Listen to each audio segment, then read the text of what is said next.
Hi friends, Prepared Suburbanite here, taking you all on a tour of our almost bug-out location. Our offer to purchase has been accepted by the seller and we arranged to meet the surveyor at the location yesterday. I've mentioned before that this is about 60 miles northwest of my home here and takes about an hour to get there from home. The lot itself is located about 5 miles from the nearest town, and it's off a secondary road and onto a private road that snakes back into the woods about 1.5 miles. Our lot is just over 4 acres and is densely forested. The land is peppered with large granite boulders that apparently were formed from a volcano that was here millions and millions of years ago.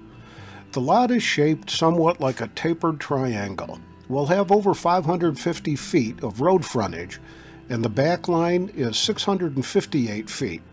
The ends are 201 feet at the far end and 125 feet at the near end. The last survey was done in 1974, so I felt that it was necessary to confirm where the corner pins and meets and bounds truly are. The surveyor was there when we arrived and had been working for about 1.5 hours. He and his helper had located the corner pins along the road and had worked back to the far end corner along the back of the property. They were just starting on the near end, shooting a line from the road to the back corner on that side. So we let them do their thing while we walked through the middle of the property parallel to the road all the way back to the far end, looking for suitable locations to place the camp and the future cabin itself. I was also trying to pay specific attention to the species of trees on the lot.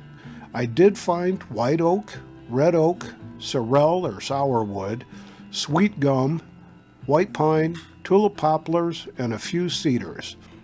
The woodlot itself is very overgrown and contains numerous deadfalls and standing dead and severely damaged trees.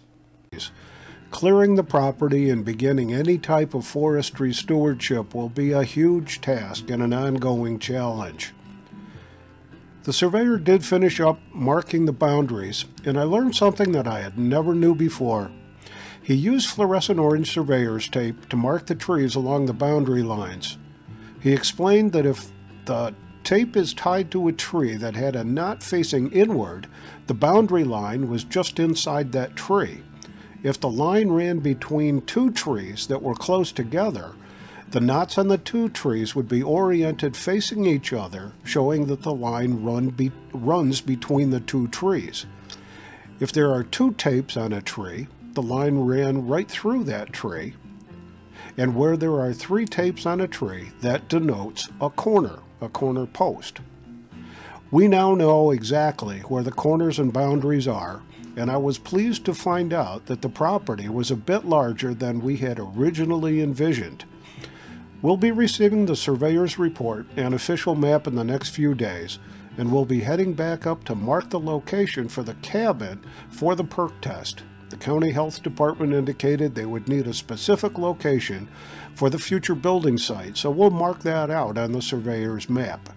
Once the property passes the perc test, we'll pick a closing date and we should be able to wrap this up before the end of June.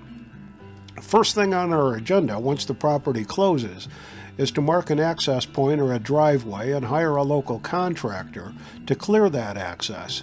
Just enough to pull off the road and drive in maybe 50 to 75 feet across an installed culvert pipe and be able to park 3 or 4 vehicles.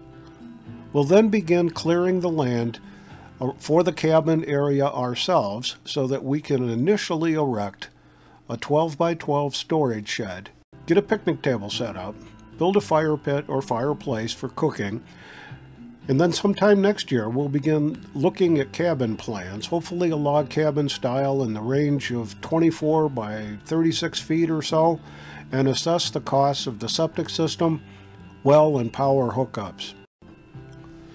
So we'll continue to update our progress, and I'll be sharing our experience with you all as we ready our very own bug-out location. Remember, be prepared always. This is the Prepared Suburbanite, out for now.